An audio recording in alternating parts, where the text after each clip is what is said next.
Hello and welcome back to another episode of Behind the Building podcast. Today we have a couple people from DigiMEP, Keith Jackson and Patrick Davis. How are you guys doing today? Doing well. Thanks for having Good. me. Fantastic. Awesome. Yeah. And I'm also accompanied as always by Jeff Warchalik over here. Jeff, how you doing? Happy to be here, man. That's right. Well, awesome. Well, we'll get started with some basic introductions. Why don't you guys introduce yourself, kind of give a layout of what you guys do and how you got into that. Yeah, I'll start, Keith, and then you can take the tail end of that. So Patrick Davis, I've been in this industry since 1980. Well, you know what? I'm gonna let Keith go first. I've got some noise in the background I got to get rid of. No Keith. worries. Yep. I'll go first. So Keith Jackson, got 30 plus years experience in this industry. Spent 20 some years actually on the real estate facility side. So was the executive director, actually had roles in facility maintenance, energy services, and procurement. Over 4,000 locations that under my responsibility across the globe. Spent a lot, and we're talking responsibility for all different types of trades, right? Anywhere from plumbing to HVAC to electrical, flooring, security, you name it, right? Probably close to $100 million budget had to maintain. So, we're talking about this space of HVAC, and one of the things when you're managing a budget, when you're trying to forecast, do some sort of predictability with your finance team, whether you're doing the capital strategy or just trying to hit your seasonal goals. The one trade that seemed to always have volatility was always HVAC. It was the hardest one to predict. It was the hardest one to maintain. And it also has direct correlation to escalations, comfort calls, depending on what type of industry you're in. You could be into sales. You could have a direct impact on sales, right? Especially if you have reaching coolers and freezers and you can't keep your product at a certain temperature, then you got, mark them out. Mm-hmm. If you're clothing retail, you want consumers and customers to be able to shop and have the comfort of shopping and not with the store that's too hot, right? And, there are studies out there that will show you that when you have a condition of, a too hot or too cold and it's not ideal, your conversion rate will go down because your consumers will walk in and walk right back out. So I bring that up because one of the more frustrating areas that I managed was the HVAC space.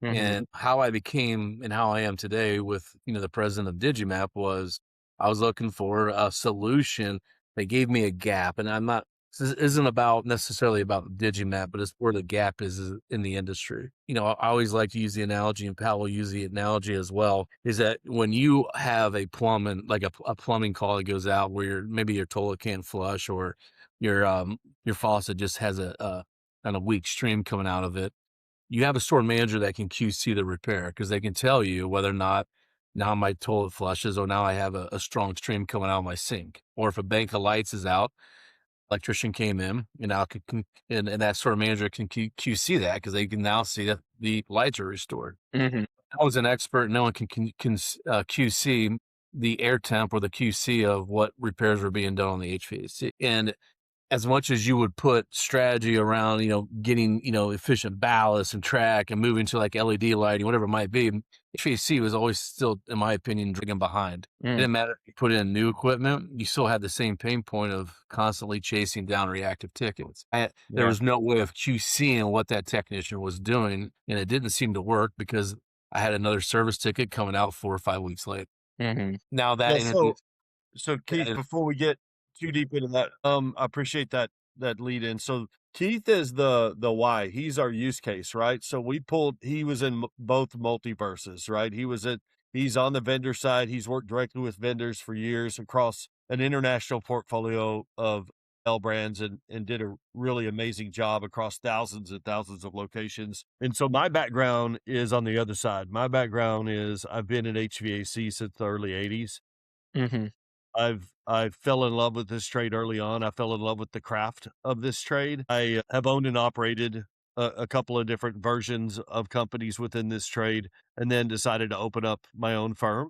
When I did that approximately 10 years ago, one of the initial customers I ran into was Keith, and he was really good at communicating the problem. Clearly did not have a solution, but was one of the few people that had spent enough time to analyze the problem. The problem wasn't that air conditioning systems didn't work right. The problem wasn't that technicians, it was too complicated for them. The problem was his budget just never, no matter what he spent money on, never seemed to have an impact, never could move the needle on it. Bought new systems, still had problems. Bought Mm, new stores, still had problems. So he did a really good job of communicating, allowing service providers like myself, who've been married and in love with this industry for decades, finally have somebody communicate the real problem. We thought the problem was, how do you properly charge up a unit?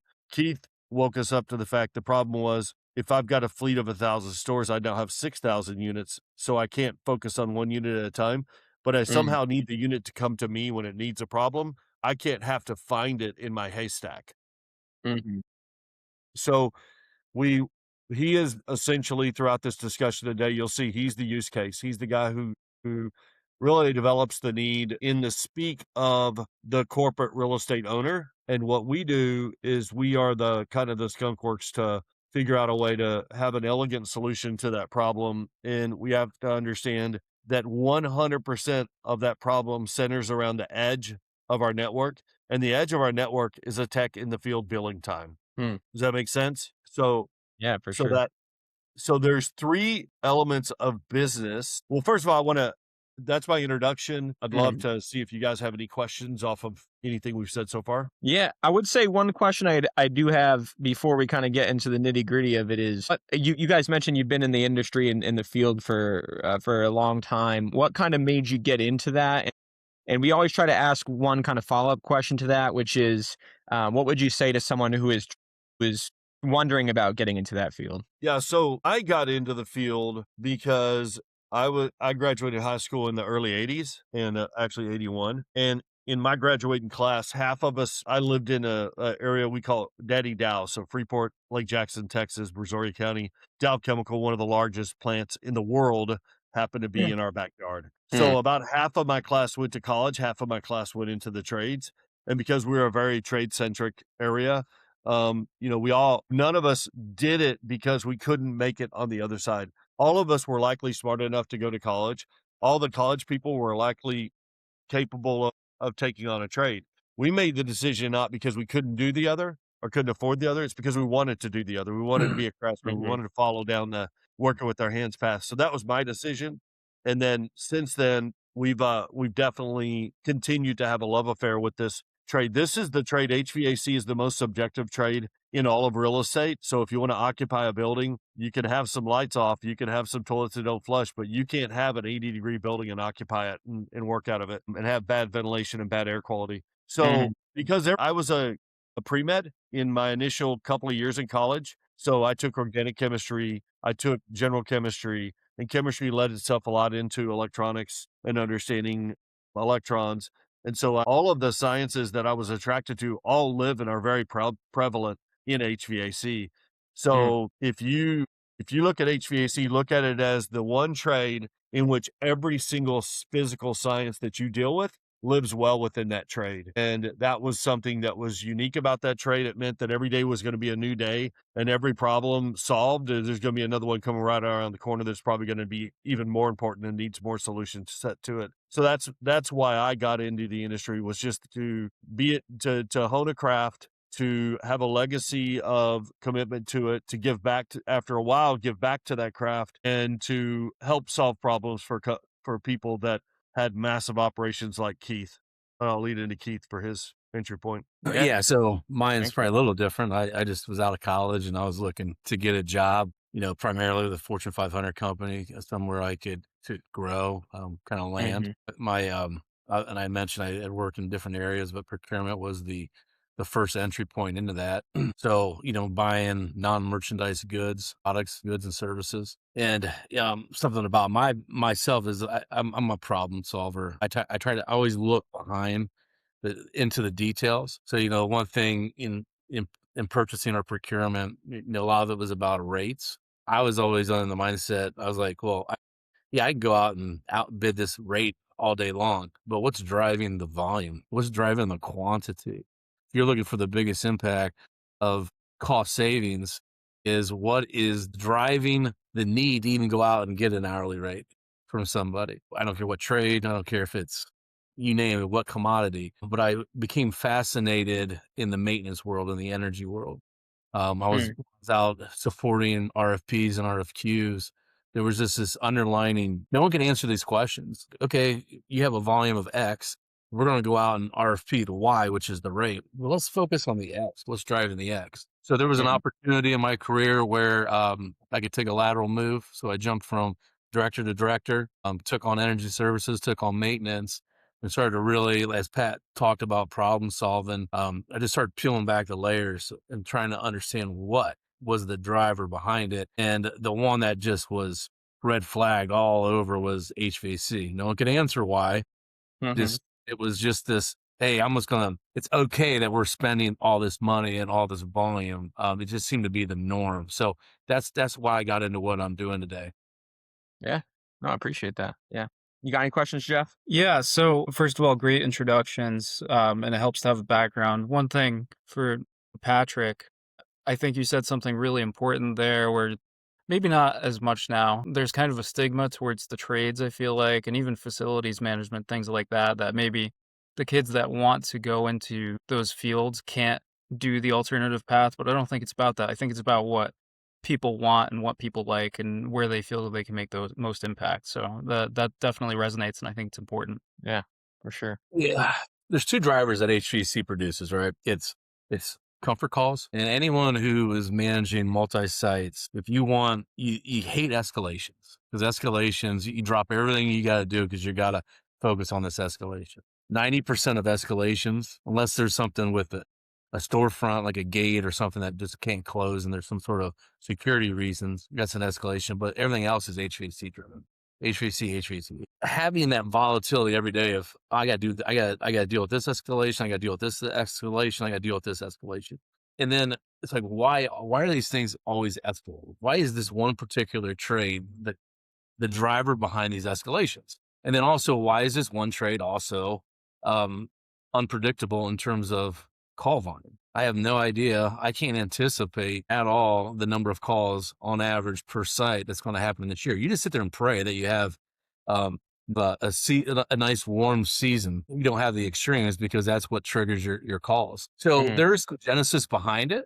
I think we'll probably get into what the main drivers are. I think over the last 4 or 5 years, and Pat and I have been very intimately involved in thousands and thousands and thousands of units and studies. We know what the driver is, but we won't get into that quite yet. But if you think about, you have two different scenarios. You have a built space. So you have all this legacy equipment. You have all this built space. You have X amount of years on the lease. So you know you're going to sit there and maintain it. And your OpEx is always kind of jumping up and down.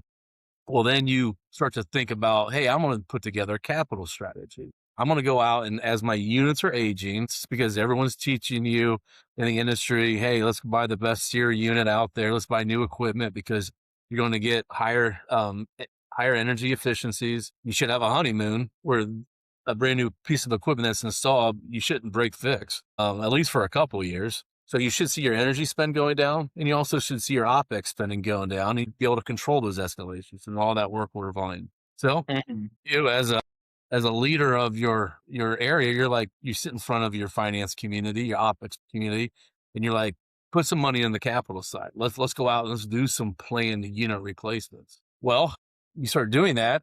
Obviously a smart CFO sitting next to you saying, well, if I'm going to do 200 sites and over, I don't know, call it 800 to 1,000 units, then I should see a significant reduction in my op. I'm like, my op spend and my energy spend. I go 100%.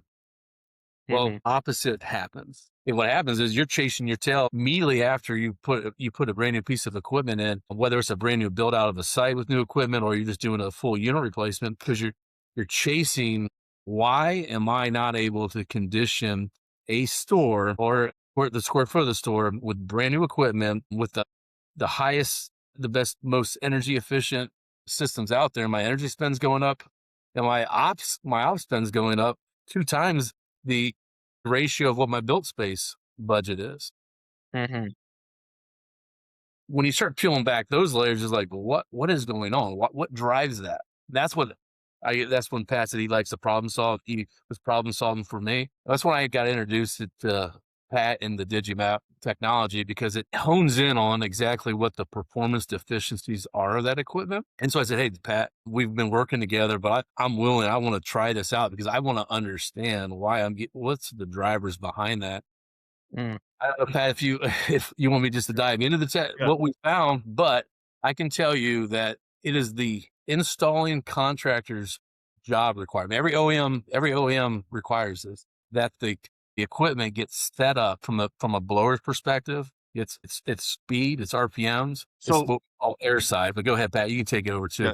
So Keith, I think that's great stuff. So guys, when I came upon Keith, and he's director of facilities for a large multinational corporation, and of course, when I was in the season of my career where I only wanted to do work with very large entities, I only need like 5 or 6 customers with a big portfolio, and I've got a big business, right?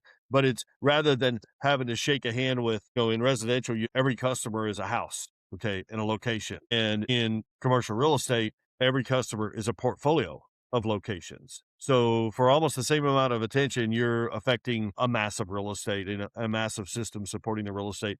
So when I engaged with Keith, my assessment was that the company he worked for at the time was doing all the right things. They were buying factory equipment. They were getting the same factory controls. They were Mm. doing factory startup and commissioning. And we started off by answering the question that Keith had and his team had, his entire procurement team. And that is, why is it the most expensive 6 months in the life cycle of any of our systems is the first 6 months that we occupy a brand new space with brand new systems? And I'm thinking, wow, is that unique? And then as we started looking around, we started finding out this was the untold story. This is what nobody wanted to admit. Every real estate entity building out portfolios had the same exact story. None of it was being shared at conferences. None of it was being shared at peer group meetings. Why? Because they were embarrassed about the fact that they're making all the right decisions and getting all the wrong outcomes. And that is not anything wants to brag about from outside of their sphere, right? Nobody wants to go external and throw out on a publicly traded company on, Yahoo News press release about how we just replaced 1,000 systems and got no return. If anything, it increased our cost. Mm. Nobody wants to talk about all this beautiful real estate that your planning and development and demographics team are selecting and building. And then when people occupy, it's uncomfortable. That's their first impression of that beautiful brand new store 2 days after grand opening. So we said, wow, since this doesn't seem to be an anomaly, is it the new rule? And it was the new normal that snuck up on the industry. It frustrated everybody. Nobody wanted to talk about it. It was more embarrassing than it was solvable. The only time you want to talk about a problem is if you're talking to somebody who has a solution and it's defined and it's not another snake oil pitch. It's not another black box with promises. It's actually a true solution that truly understands the genetics of the problem. And when we dug into the genetics of the problem, it wasn't real estate owners making bad decisions. It wasn't engineers specifying wrong systems. It was the starting line of the life cycle of a system being completely compromised away from what the engineer designed, what the manufacturer built, and the metrics of efficiency that were promised. So I can submit to you a 100% from the 60,000 units that we've interacted with now in the past couple of years. 100% of those 60,000 units was never properly started up, did not even comply with the manufacturer's requirements. Now, let's talk about it a little further. 100% of the incredibly reputable, credible HVAC companies that we love doing business with every day, 100% of them didn't even have the tools in the truck for the tech doing startup to complete a factory startup. On top of that, because the manufacturers, the built space thing, 29% of the effort in developing standards to truly deliver the value that lived in the submittal guide for the equipment that was selected by the real estate owner or the consultant or the third party supporting them like a CBRE. All of that lived in that manual. However, none of the manuals were uniform across types of systems. None of the manuals were uniform within the catalog of the manufacturer themselves. So from one brand of system to another model of system, even within the same manufacturer, there was a disparate approach to how to communicate, how to properly tie the system in. We then started dealing with industry experts, manufacturers, brands, and at the highest level of those industry experts, there was still a huge sales influence. And with the sales influence, it was all good. But when you talk to the product team about, are you aware of how poorly your systems are being put in? You buried your head in the ground and they just weren't aware of their surroundings of the industry and what ultimately was happening. When you tell them that 100% of the system that leaves your factory are not being properly started up and we have facts, they don't want to talk to you anymore. It's not that they don't want to explore it. They know for a fact that's the case because they're out there dealing with all the warranty claims that they're having to reject because it was just simply not put in right, or the warranty claims that they're having to accept that was way outside of their mean time failure ratios. So they know these are anomalies. It was likely an installation problem, but nobody's elevating that. Nobody's raising that flag and standing on the box in front of the world saying, it doesn't have to be this way.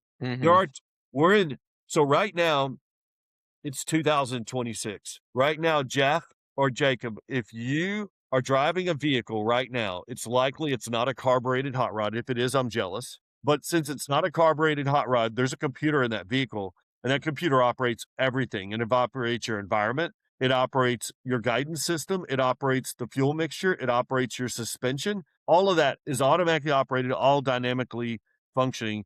And it would be impossible for any of the mechanics that I grew up with when I went to the mechanic shop to do what the new mechanics are doing, and that is they're plugging in.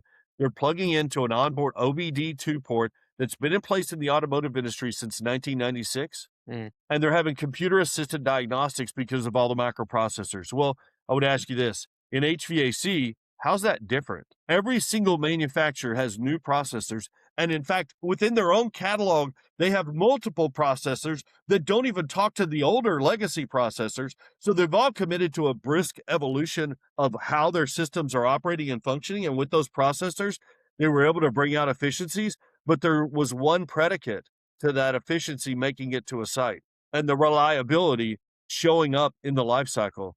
And that predicate was somebody was willing to read a 330-page installation, operation, and maintenance manual and follow every step to get that unit started up. What do you think the odds are technicians who don't just install one brand, who don't just install one model of one brand, are going to get good at 50 different versions of a 300-page manual across 5 brands? And are ever going to gain a skill set that's repeatable and scalable when the equipment they're starting up, even within the same brand of equipment, the different models all have a completely different process that has to be mined out of a manual. There's no quick start guide. How do you get to the same place the automotive industry went when they've been doing it for almost 30 years, OBD, onboard diagnostic, to a HVAC industry in which every brand hates each other?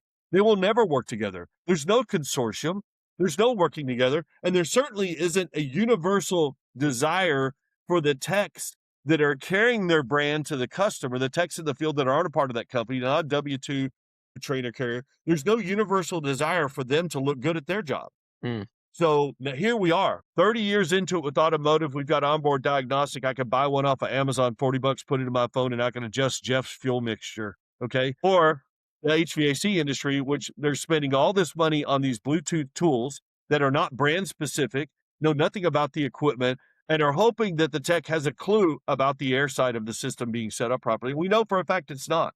So what we've got is a situation that has hidden itself in many ways. One is it's so subjective that we're the only trade supporting real estate today that is missing one of 3 legs in the stool. The 3-legged stool in the businesses that support real estate are people, process, and product. People, the technician being employed, process, service masters, service titan, facility IQ, FACSA, all these different CMMS and ERP platforms. They're all process. XOI, process. Okay, these are all process. They manage workflow. They manage tech response time, check in, check out. But you know what's bookended between all of that process is the product. The product in electrical is, did the light come on? Did the plug have power? The product in plumbing is, did the toilet flush and did this leak stop? The product in HVAC is simple. The resultant performance of the unit post-intervention. Oh, wait, that's easy to say, but what's intervention? Intervention is retrofit or new, maintenance or repair. Those 3 things. Retrofit or new, maintenance, and repair. 3 interventions. So what work order management system provides the product, the resultant performance of the unit post-intervention, not what a set point was or what a delta was, but truly the resultant performance. So when you start up a brand new unit, what platform was out there that told the owner, bought 10 tons of cooling, I bought it at a 16 SEER, and I got 8 tons of cooling at a 10 SEER out of the same unit. HVAC is so subjective. Remember, I said it's all the physical sciences all in one metal box. If all that lives there, then we have to have some way of getting all these computers and all these techniques and technologies that are being applied to these systems uniformly supported across all the different aptitude levels of technicians and people that would dream to maintain these systems. And it just didn't exist. There was no place. So we said, if we can just get a uniform standard of taking simple, non-invasive measurements. First of all, the biggest thing in the world in HVAC was how gauges were getting marketed. So I used to buy a pair of yellow jacket gauges. Okay, gauges are what you do to measure pressure temperature relationship on HVAC refrigerant. I'd buy those at the supply house for $29, and that included hoses. And they finally went up to like $100. Guess what they are now? They're like $1,500, $1,600 because they have Bluetooth and they have an app on a phone. Okay, but there's nobody that makes gauges that tells the tech, should you even be putting them on the system now? Should you actually even be installing a gauge on that system? Well, okay, but when you do an OBD diagnostic on a unit, it tells you got a fuel mixture problem or you've got a warranty recall or whatever. So it tells you up front what you should be working on before you even start working. The first thing they do is plug in. So can we develop outside of a manufacturer's help, because we know they're not going to help, can we develop a method where the first thing you do is plug some simple readings, non-invasive, and then it tells them you've got a refrigerator problem, or it tells them you have an air side problem, or it tells you got both. Can we develop that in a way that the tech can get to the point quicker and have a better place to put a reading that he just took than his notepad, or an app that all it does is just put that reading in a database and applies no science to it. Doesn't give him any value for the reading. It just made sure that from a workflow standpoint, he did a reading. So again, people process. Hey, let's take that reading. Let's check that box on maintenance. But that's not what the customer's paying for. Keith, what he was buying, what his currency wasn't an invoice. This entire HVAC industry thought the product of their effort was an invoice. That's never been the product of their effort. That's still process. The product of their effort is what? Resultant performance of equipment post-intervention. It was non-existent. We're talking about the biggest spend in real estate that sometimes even trumps energy across portfolios that has zero QC for 100% of the bills that are submitted, in which electrical and plumbing have 100% QC in real time before the bill even gets written. Yeah. Does that make sense? Yeah. So there's our giant sucking sound, guys. There's the gap, right? So our goal is if we've identified a business that's one of the biggest spends, if not the biggest spend in real estate, and it's going through a procurement team and they're writing checks against an invoice that absolutely has no visibility into the product. Do we agree, though, from that description, that the true product of HVAC maintenance and support is how the unit's running afterwards? Okay. So then we started applying ourselves to these standard simple measurements, started doing these diagnostics scientifically for the technicians in real time, giving the technicians what we call a digital footprint of their efforts. And when we did that, it was coming back to the technician is given an option on the form to say, what do you think the overall condition of the system was? And about 100% of the time they were saying, all good, or it's dirty and it needs work. There was really not a lot of area between that. It wasn't very quantitative. It was qualitative. Okay. But when you own, like Keith, 3,000 locations with an average of 4 units per location, qualitative doesn't get you to prioritize your spend and doesn't get you to understand, should I even have paid that invoice? And so here we are today, and Keith can kind of share with you how introducing product for the first time in the history of this industry and having that product automatically delivered, scientifically validated, and then rolled up into a portfolio-wide scorecard kind of changes the game so we're not going from a new and improved, guys. We're going from 0 to 100%. And that's what you want to do when you disrupt an industry and you provide a paradigm that once people find out about what they didn't know that 100% of their systems were not even effectively started up. They didn't know that an air conditioning unit would run and provide cold air, whether it was running horribly or whether it was running beautifully. It would still run and provide cold air to some extent. Mm-hmm. Y'all have any questions about that? No, I think you explained it very well, so I appreciate that. It sounds like you're doing really groundbreaking work, though. From I have limited knowledge of HVAC, but if you can bridge that gap and kind of, like you said, give a real scorecard to a portfolio, it seems powerful. Yeah. So imagine I'm not a mechanic. Right? I'm not a technician, but having a solution, enterprise-wide view of every building and every asset, knowing what you're short on in terms of capacity. Let's just say you have 4 5-ton units, and you now know that RTU3 is only doing 2 tons of air, and it's got a critical, we call drift, but we can tell a system that's there's an ideal band it runs in, right? Mm-hmm. We can tell how far away from that ideal band it's performing. And we know from a criticality standpoint, that unit has a critical situation going on. But you can look now across 3,000 sites and know that unit in Massachusetts, that unit in Oregon, that unit in Texas, whatever it might be, those are critical because they are way under delivering capacity that's designed to do. The solution that Pat's talking about, every time a technician performs this groundbreaking process, and the product we're talking about knows how severe and how critical that unit is away from its ideal performance band. What does that mean? Well, one is if it's that critical or that serious, the runtime increases on that unit because that unit can never meet its capacity. So it's increasing energy consumption because it's never not turning off. It's running nonstop to meet its demand. Well, when you run a system harder and longer, you have more break fix. So that's where the repeat calls come back into it. So here you have a tech, you're dispatching it. They're replacing a component of that piece of equipment, but they're never addressing the root cause of it. They leave and say, okay, I've restored the unit. No, you didn't. Because you're right back out 2 months later fixing another component because we've never delivered the capacity that unit was designed to do. So it's working harder nonstop. You have more frequent break fix, and then your energy consumption goes way up. Mm. But having this whole digital edge that Pat talked about at your fingertip, the moment that tech submits it, having a live dashboard that color coded gives you every decision making that you need to have and need to address. Say, okay, I'm going to agree to focus on these 20% of my units.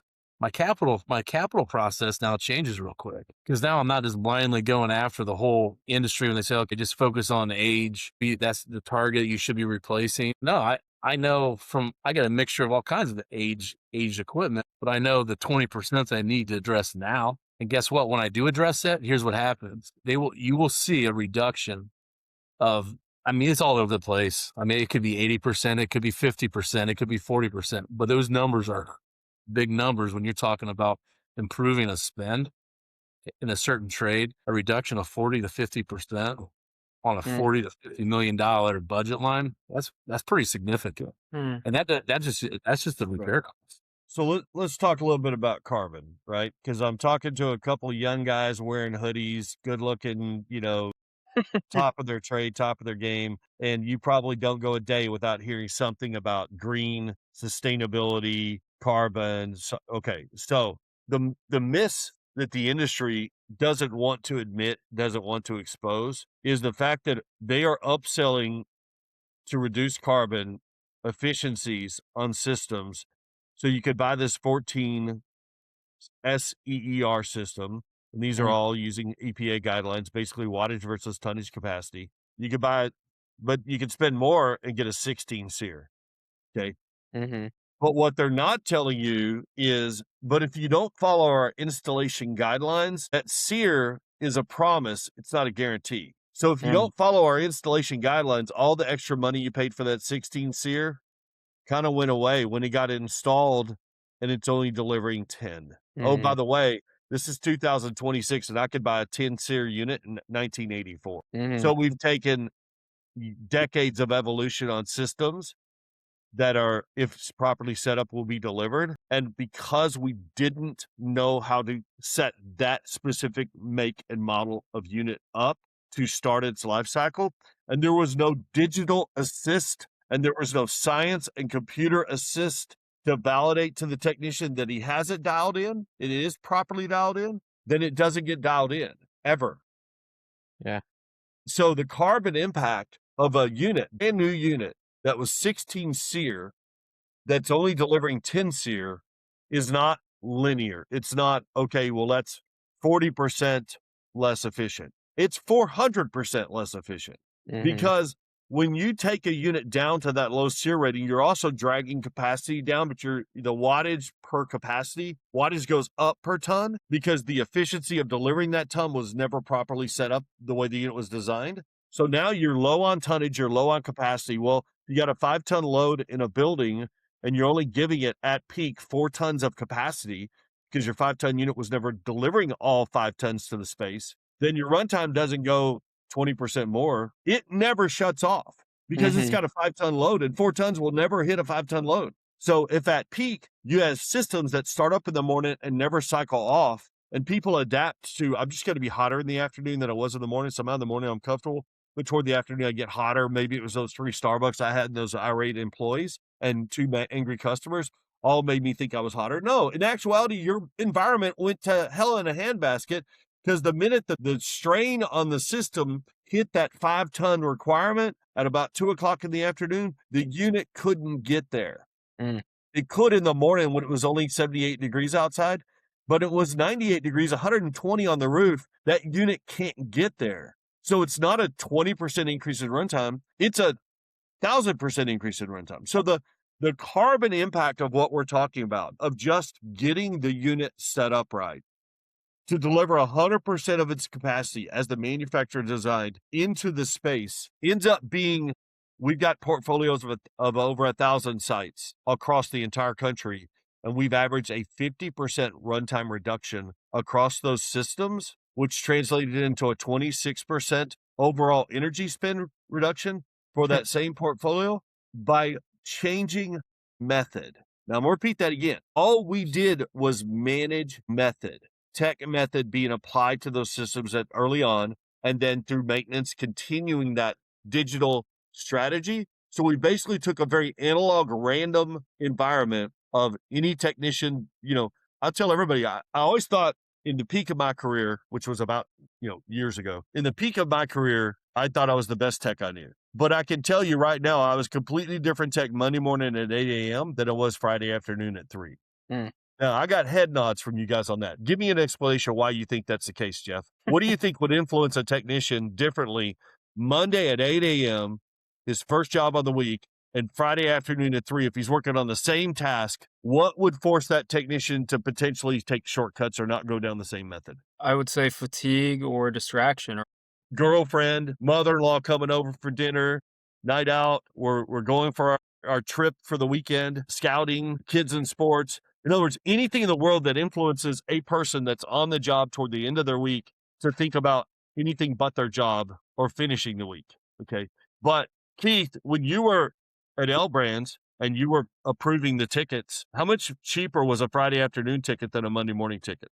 Yeah, that's a good analogy. Quite a bit difference. Yeah. Yeah. The time spent on site was quite a bit different. Right. Well. And then the Monday morning ticket, guess what it was? It was the callback from the Friday ticket that didn't get completed. Well, Yeah. hey, I'm a different employee Friday at 3 than I am Monday at 8. Yeah. I mean, we're all humans, right? We're humans Exactly. dealing with technology. So we had to give some assist. This is all meant. Everybody focused on the system. So 99% of the industry's focus is on the next rooftop unit that hasn't come off the assembly line yet.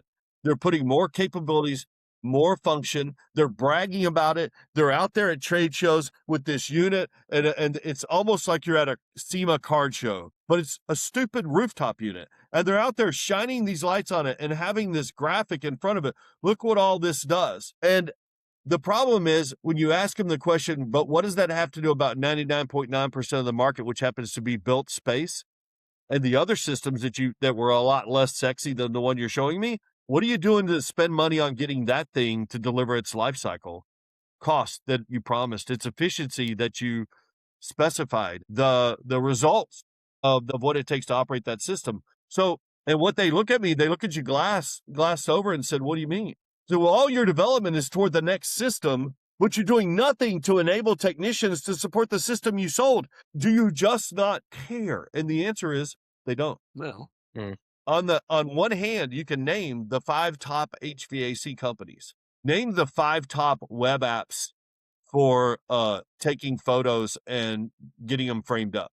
You can't. There's like 500. There's 50 a day that come out that's new.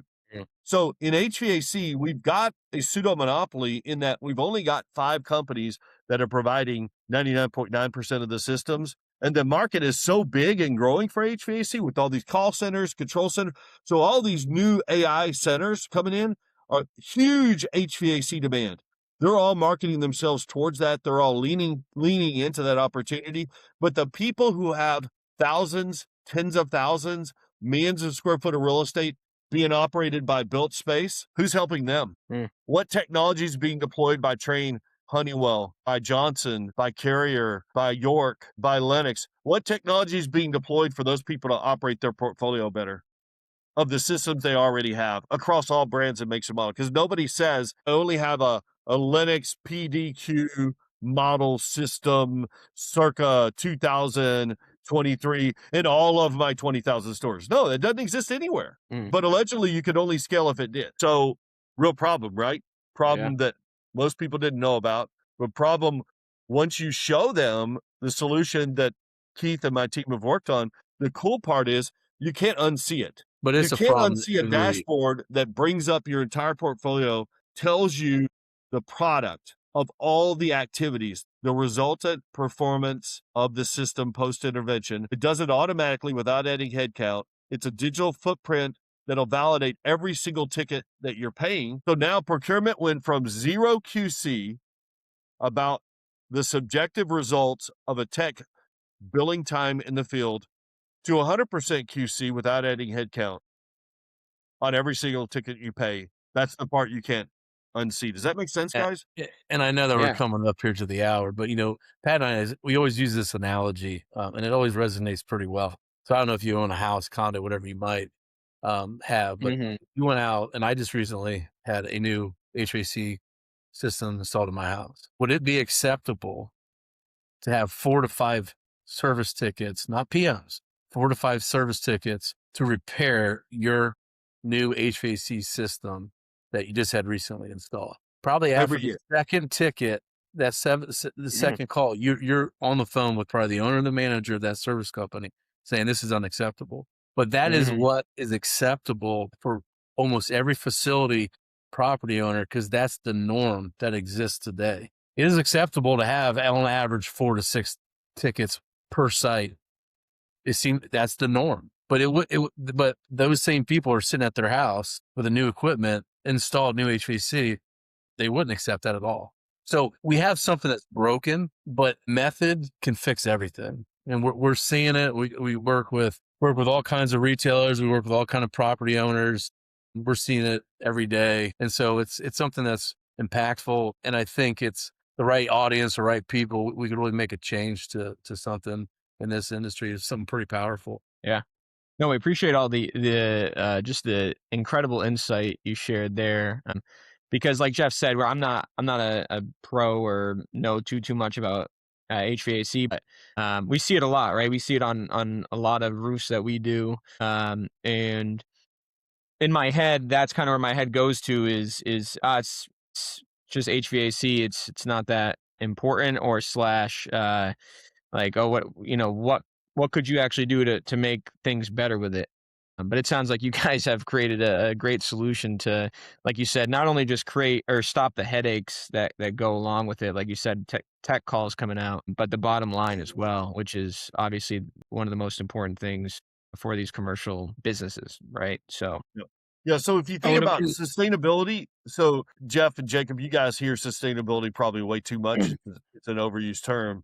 But What fuels, is anybody ever talk about what really fuels sustainability? So sustainability starts out as an intent, but at some point it has to turn into a method. And what fuels sustainability? Well, the primary fuel for sustainability of any level, in any business practice, in any ecological technology, is visibility. And to have zero visibility into the product of HVAC, but to continue to pay for it, buy it, hope, support it, budget for it. There was the problem. Budget for it. The minute you budget for 4 tickets a year per site, then it becomes the new normal, right? But if I told you that you bought a brand new condo and you need to budget 4 HVAC service tickets a year at your condo or your house, you would probably look at me and go, well, then I'd buy a different house or I'd buy a different system. There's no way I could accept that because you don't have that in your budget. When you looked at your budget where you're cutting the check, it's not there. So if it's not there, you're going to object to it. It's going to disrupt your finances. But in commercial, what's happened over the years is they've started to budget it. It's the worst thing that could have ever happened. So now who comes along? AI comes along. And I'm going to leave you with this. All this AI that's being sold to corporate real estate for AI intelligence on how to operate your systems, how to operate your controls, predictive analysis on whether or not you need to intervene. AI requires a baseline, and then it requires the ability to intelligently measure drifts away from that baseline. But the only baseline that works in any AI and any HVAC in the world is the one the manufacturer intended for it to have, because it's the only one that has charts and graphs, and you can anticipate capacities and all that. So the baseline of the unit, if the unit isn't set up right, we've already established that 100% of them aren't. But if the unit is not set up right, then the baseline of the unit is an abstract. It's not true. It's not repeatable. It's not statistically valid. So then when somebody goes in and takes AI, they're taking all the data from a unit not in a baseline state off of BAS systems or off of whatever method they get to get the unit data.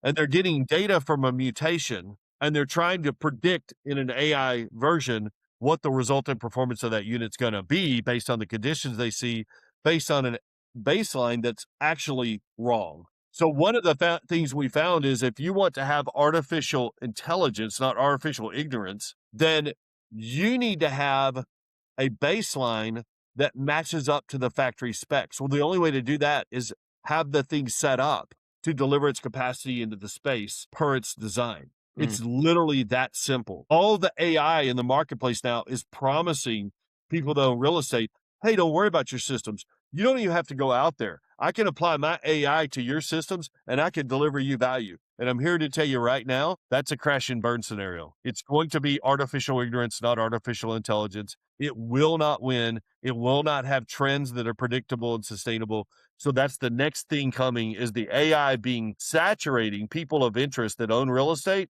in HVAC. If you don't have your systems dialed in, if you haven't addressed the predicate for AI, which is a proper baseline that can be charted and matched against the manufacturer's intent, then you're wasting all of your money. So we're not only talking about a technology that helps, but we're talking about a technology that's predicate for other technology solutions, that if you don't start off with the proper baseline, then you're not going to have a proper operating expense. You can't apply AI. You can't get strategic about how you're going to do demand responses and all these other ways of operating systems, because you don't have a predictable outcome. Does that make sense, guys? Have you ever heard that before? Yeah. Yeah, for the most part. I mean, like you mentioned about the AI specifically too, it's booming so fast right now. Like exactly what you said, it's this ignorance of like, oh, we can fix every problem, but like you said, if there's no baseline, if there's no actual data to start at, or at least the correct data to start at, then what are you really solving? So so that's a really good point I want to leave you with. Is garbage in, garbage out still lives in the world of AI. And a lot of the people that are really showing shiny, beautiful charts, beautiful graphs, AI, look what we can do. Yeah, look at what we can do to make your miserable system maybe operate a little less miserable. No. It's how about get your system that you spend all that money on to deliver its payload that's on the roof or outside the building into the building at the rate per ton that you intended to pay based on the SEER rating that you thought you purchased. Yeah. Yeah, for sure. So who is your ideal customer? Is it people who own commercial real estate, contractors? Where do you guys fall in line usually? Well, we live in the multiverse, so both of those, right? So we have a lot of engagement with property owners, but we also have mechanical contractors that, one, they understand our method that makes their company, gives them a competitive edge because they're able to offer our solution along with their services, which makes them very unique in the marketplace. But it also helps train the technicians to be a better technician as well, because they're looking at certain things. It's a curated process. It's standardizing method. So our target is really we work with mechanical contractors, and we also work closely with the facility and the property owners who want to pull our solution set through their mechanical contractors. And typically once they get engaged with the technology, then they want to convert over to our technology. So if you think about it, Jeff, that was a good question. If you're a property owner and you're paying 2,500 tickets a month at peak for HVAC and refrigeration, and not one single one of those tickets is QC'd, you're just hoping that the contractor knew what they were doing. There is no resultant performance displayed on the ticket. It doesn't tell you that 1010 units provided 10 tons of sensible cooling. But if you can go from that to having every single ticket have a stamp on it that was scientifically validated while the tech still had tools in their hands, then how do you unsee that? How do you unsee the fact that you can go from a spend that was completely unbridled, not 10% better, zero QC, to 100% QC, and you didn't have to add any headcount to your facilities team? So that's where, so once they see that, then they're like, okay, well, we've got these incumbent vendors that we use. Let's get them to embrace this. Well, if they get any pushback from the vendor, then it gets to the point of, now that I know every ticket I pay from you can be QC'd and you don't have to add headcount and we don't have to add headcount, why would I not go that way? Right. And then every bit of that QC is going to roll up into a portfolio-wide analysis and let me know, almost like a heat map, where my critical sites are. And when I go to redirect the capital that's supposed to give me the honeymoon on OpEx, I'm not only going to properly implement that capital to where I will get the honeymoon, but I'm going to properly apply it to the parts of my portfolio that truly had the need for it, not the ones that was somebody's opinion that unit looks worse than that unit, but truly had a need scientifically to end its life cycle and start new. Yeah. Well, like we mentioned, we're coming up on the hour here, but one last question for you guys. Where could a potential client find you guys, and what's the best way for them to get information on the product? Keith, you can address that. Yeah, I mean, you can go on LinkedIn, follow us on LinkedIn, DigiMEP, or you can just go to our website, digimep.com, find out more information about us, but then just go in and there's a contact information, send your email, your name. It actually will come directly to me. I'll be happy to follow up. I see them come in every single day. But like I said, we've published some amazing articles about everything that we talked about this hour on our LinkedIn site. So if you want to hear further information, dive a little bit deeper into what we've been discussing, we've got all kinds of information out there. We also have a newsletter called the Digital Edge. And the digital edge now is what we call a technician in the field. And the digital edge, by definition, is somebody in the field acquiring data into an app to deliver value.